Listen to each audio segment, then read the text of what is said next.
All right, how many of you consider yourselves liars? All right, well, it's a little harsh, I know, but how many of you from time to time ever find that you massage the truth a little bit? Anybody ever do that? All right. So I'm going to talk a little bit about the power of authenticity, and as was mentioned, I wrote this book on authenticity called Be Yourself, Everyone Else Has Already Taken, and one of the things that's important for us to do as we look at authenticity in our lives is actually to look at where we're not always being authentic. And the book came out a few years ago, and a couple days after the book was out, I was actually, my wife and I and our girls, we live here in the Bay Area, and I had done a couple of events, at some, not at bookstores. I actually hadn't been in a bookstore yet. I'd done a couple media things, and so we were right downtown Walnut Creek, not far from here, where there's a big Barnes & Noble, as many of you know, and Michelle was with the girls, and I said to Michelle, hey, hang with the girls for a minute. I want to go in the Barnes & Noble, make sure they have the book, right? Because Barnes & Noble is not only supposed to carry the book, they were supposed to be featuring it up front. So I go into the store, and I'm looking around, and I don't see it. And I'm getting kind of stressed out, and I think I'm going to go to the counter and ask, where's the book? And then out of the corner of my eye, I see it. And it's on this circular display in the middle of the store where they had a bunch of new releases. And I walk over to it, and I'm standing there, and I pick up a copy, and I'm, admiring my own book, right? and then I start to have this conversation in my head, like, should I buy one? Now, I know that sounds kind of narcissistic and self-absorbed, and it is, but here's what I had learned. When my first book came out, some of my mentors told me, hey, Mike, look, when the book first comes out, it's a good idea to pick up a couple copies when you're in a store, because here's what I learned about the publishing business, is the books are basically on consignment. So if nobody buys them, they send them back to the publisher. So I would often do that when my first book came out, and I'd tell them, oh, it's my book, it just came out. But this was now my second book, and I'm thinking, okay, this is kind of obnoxious. So I debate for a while, and finally I decide, the heck with it, I'm just going to buy one. And I get in line, and I decide when I get to the front, I'm going to tell the woman at the front, it's my book, it just came out, I'm just kind of excited. But as I'm getting closer, I'm getting more self-conscious about it. And I walk up to the counter, I put the book down on the counter. Before I can say anything, the woman says to me, oh, we've been selling a lot of these. I say, really? And then she asked me a question that kind of threw me off. She said, did you see this guy on TV or something? And I don't know why her question sort of baffled me, and here's what came out of my mouth. No, he's a local author, I just want to support him. That's what I said, right? Has this ever happened to you? Literally, as it was coming out of my mouth, I'm like, what was that? And I'm standing there all mortified. She looks at me. She has no idea it's my book. And I can't even recover. All I can do is just reach into my wallet, pull out my credit card with my name on it to pay for the book. And I paid for it really fast, and I ran out of the store. And I'm literally looking at the book as I'm standing in front of the Barnes & Noble thing. I wrote a book on authenticity, and I just lied to that woman. So this is how it happens, right? It's not like we wake up in the morning and say, I'm going to lie to people today. I'm going to deceive them. I'm just going to be phony. I'm going to manipulate people. And it's mostly not malicious when we do it.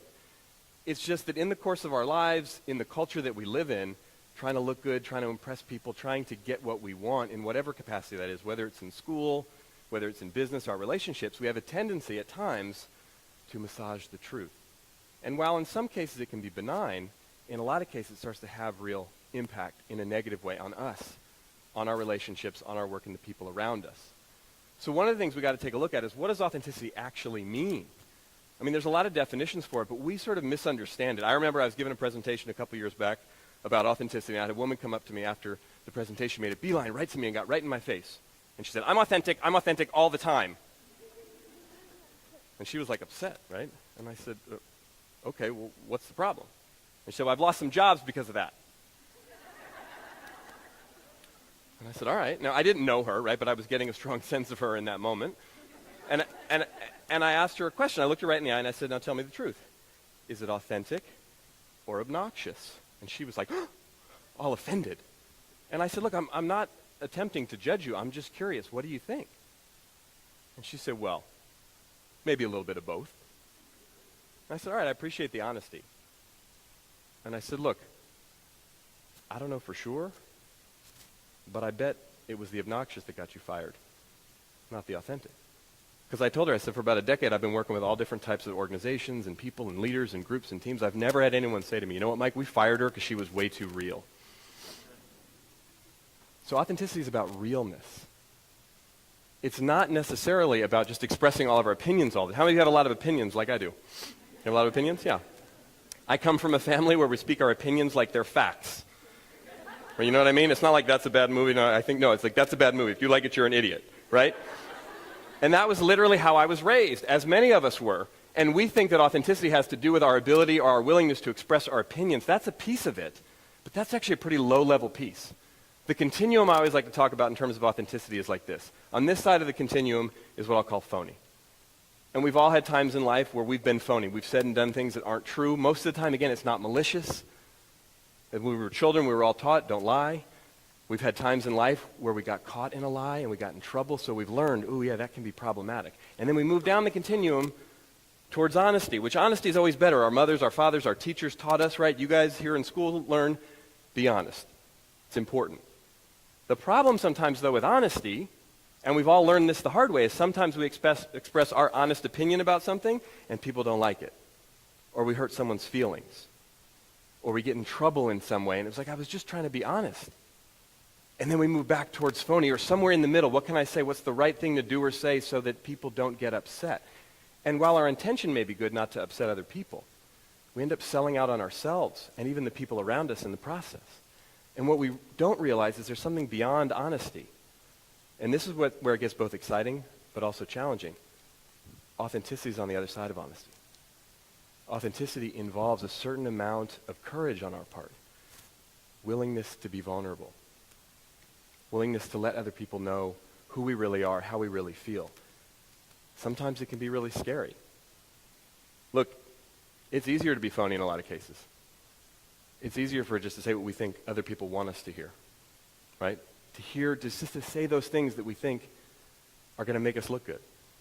But I have many examples of this in my work and in my life where I see, even though it can be scary, when we can push back past that place, that fear of being real, to what might be available on the other side of that. You know, I speak, as was mentioned when I was introduced, to a lot of corporations, a lot of companies. And I got a phone call in my office a number of years back, this was probably 4 or 5 years ago. And it was from the leader of a group within a big bank that I do a lot of work for. And he got me live on the phone. He's like, oh, Mike, I'm so glad I got you on the phone. Listen, would you look at your calendar and let me know, are you available 3 weeks from Thursday? And I looked and I said I was. Now this guy, he runs a group within this large bank that has about 1,600 people in it. And I'd come in and spoken for their organization a few times at some of their kind of all-hands company meetings. But he called me that particular day. He said, good, we were on the phone. He said, 3 weeks from Thursday, I just scheduled a team meeting with my whole leadership team. We just met. We have our weekly meeting. And we got into some issues, he said, and we realized we needed more time. And because everybody's so busy, we weren't able to schedule a time to all get together until 3 weeks from Thursday. And so he started to tell me what was going on, and it was issues with their team and where they were at, and it was the middle of the quarter. And he started to get into some really business-specific stuff. And I stopped him, and I said, listen, I'm not sure if I'm the right guy for this. I said, my work is all about teamwork. It's all about communication. It's all about authenticity and appreciation. It's not, I'm not a banking expert. You might want to find someone who's got, a little more industry experience and knowledge. He said, no, Mike, we don't need, anything specific from you in terms of answers. He said, what I really need help with is just facilitating this meeting. He said, I have a tendency sometimes to take over a little bit, and I have a lot of really smart people on my team, but they don't always speak up. And I don't find out until later what they really think and what's really going on. I said, sure. So I said yes, and I asked him, would it be okay if I get on the phone and talk to some of the people on your team before I come in?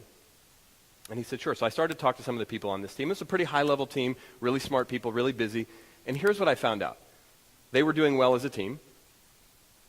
And in fact, almost everyone I talked to on the team really respected this leader.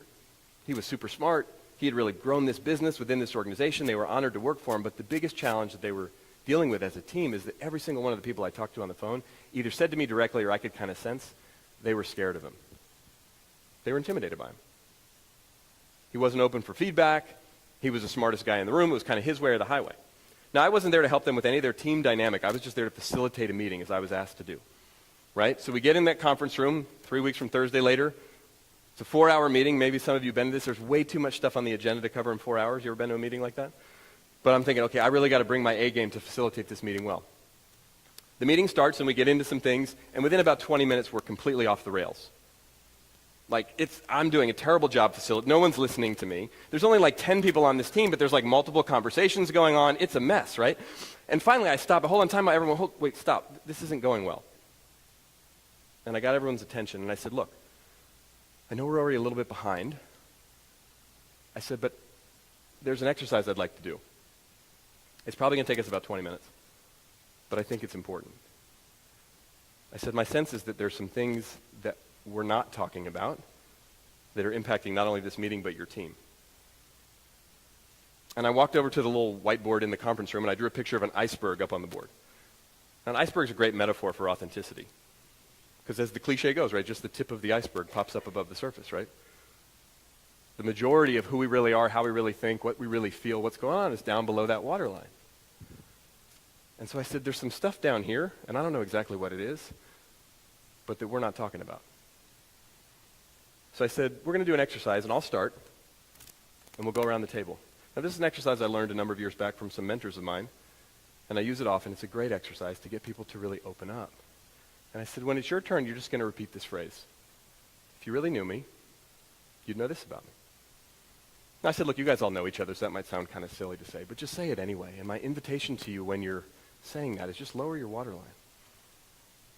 Let us know what's really going on. What are you thinking? How you feeling? What's happening right now? And I said, I'll start. I said, if you really knew me, you would know I have no idea why you people hired me to do this. I looked right at the guy. I said, I told you on the phone, right? Maybe you should find somebody else. But you talked me into coming, and I said yes, but I've been here for 20 minutes. First of all, I feel like I'm doing a terrible job facilitating this meeting. Second of all, I don't feel like I'm being listened to. And I have like a knot in my stomach. Literally. My visceral reaction is I want to leave. I said, no, I'm not going to do that. But I tell you what, I have a lot of empathy for all of you because I only have to be here for 4 hours. You guys have to work in this environment all the time. I wasn't judging them. I was letting them know my experience in the moment. Authenticity is an in-the-moment phenomenon.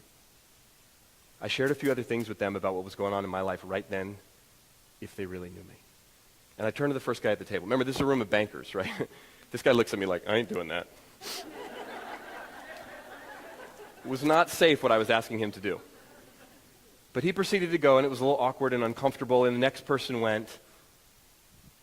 And then the third person went. And when it was her turn, I don't remember exactly what she said, but as she started to talk, the hair on the back of my neck stood up. And she started to get real. It's a visceral experience. And you could see people around the table like, ooh, we can go there. She gave everyone in the room permission, and we went around the table, and people really started to open up. And there were a few laughs, and there were a few pats on the back. There were even a few tears. And it had gotten kind of intense and a little emotional, so I decided I was going to give them a break. And then we'd come back and dive back into the meeting. And then right before we were about to take a break, the guy, he was like second or third from the end, he says, hold on a second. I said, what? He said, can I go again? I said, sure.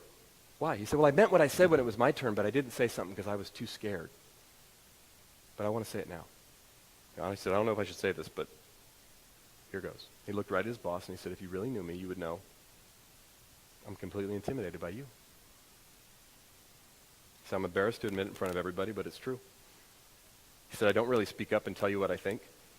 I hardly ever challenge you because whenever I do, it doesn't work out so well. He said, but if you really, really knew me, you would know that I talk about you just about everybody else in the room. And then he said, and here's what I say. And people were like, no. And he proceeded to tell his boss to his face how he really felt about it. And what was interesting is when it comes from that place, deep down below that waterline for real, it doesn't come out like an attack. It's vulnerable. It's real. And that guy sat there and listened, amazingly, to the feedback from that very brave individual on his team. And I knew from talking to a number of them, he was speaking for a lot of people. And when he got done, the boss looked around and said, he was like stunned. No one talked to this guy like that. Wow. He said, does anybody else feel like that? And people were like, he said, wow, well, if that's true, first of all, it took a lot of courage. And second of all, I'm sorry. And I could tell by the way it came out of his mouth, he didn't usually say that. And then he said, if you really knew me, you would know that my dad was really hard on me as a kid growing up. He pushed me and my brothers really hard. He just pushed us and pushed us and pushed us. And he said, we've all turned out to have pretty successful careers and successful lives. He said, but I never even really liked that as a kid. But that's just the way I learned. And it's the way I lead. And he said, maybe it's not always the best way. And what proceeded to happen, we took a break, we came back into the room, and we had a very interesting and very effective conversation with a group of people about their team. Not so much about what they do in their jobs, but how they can interact with each other in a way to be more real. I see this all the time, whether it's in businesses or in schools. When we have the courage to get real, amazing things can happen, stuff we can't even imagine, but it takes some courage. And it's amazing where it shows up. I'll share one final story just to close. Part of my background, as some of you know, is that I played baseball for many years. I grew up here in the Bay Area. I actually got drafted by the New York Yankees out of high school. Didn't end up signing with the Yankees because I got an opportunity to play baseball at Stanford.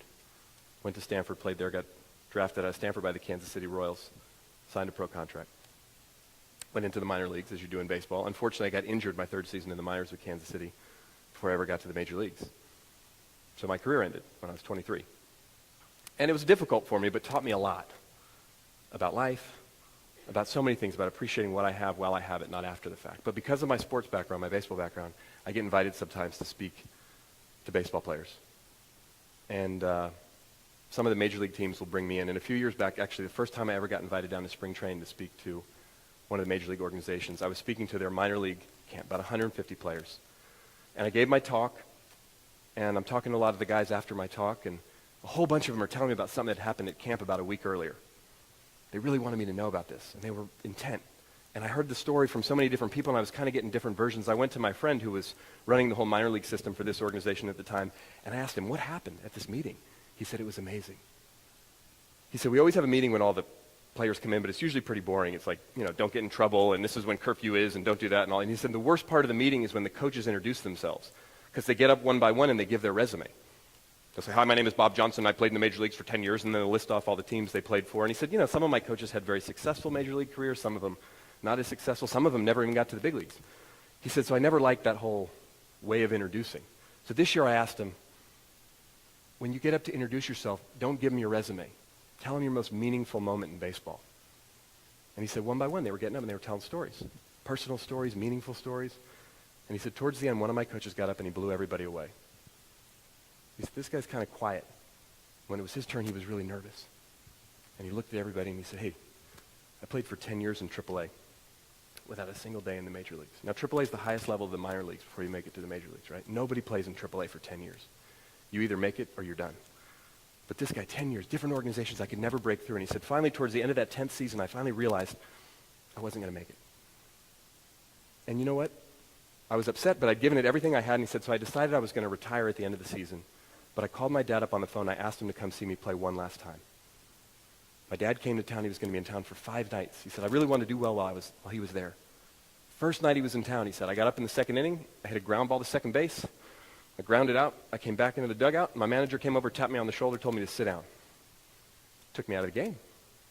The second inning. He said, that normally happens when you don't hustle. But I hustled that time. I always hustled. Why did he take me out of the game in the second inning? I didn't say anything, he said, because I didn't want to be disrespectful, but I was mad. Sat down on the bench, about as far away from the manager as I could. Third inning, fourth inning, fifth inning. As the game went on, I got more mad and more mad. About the sixth inning, I heard one of the guys at the end of the bench say, can we tell him now? Can we tell him? The next thing I knew, the manager got up, marched all the way down to the end of the dugout, got right in my face, said, you want to know why I took you out of the game? I said to him, yes, sir, I didn't appreciate that. You showed me up in front of my father. He said, I took you out of the game because you just got called up to the major leagues. And the guy was like, what? He said, I didn't even know how to respond. He said, next thing I knew, I looked up and all 25 guys, the entire team, had surrounded me in the dugout to give me a hug. Now, that doesn't normally happen in the dugout, right?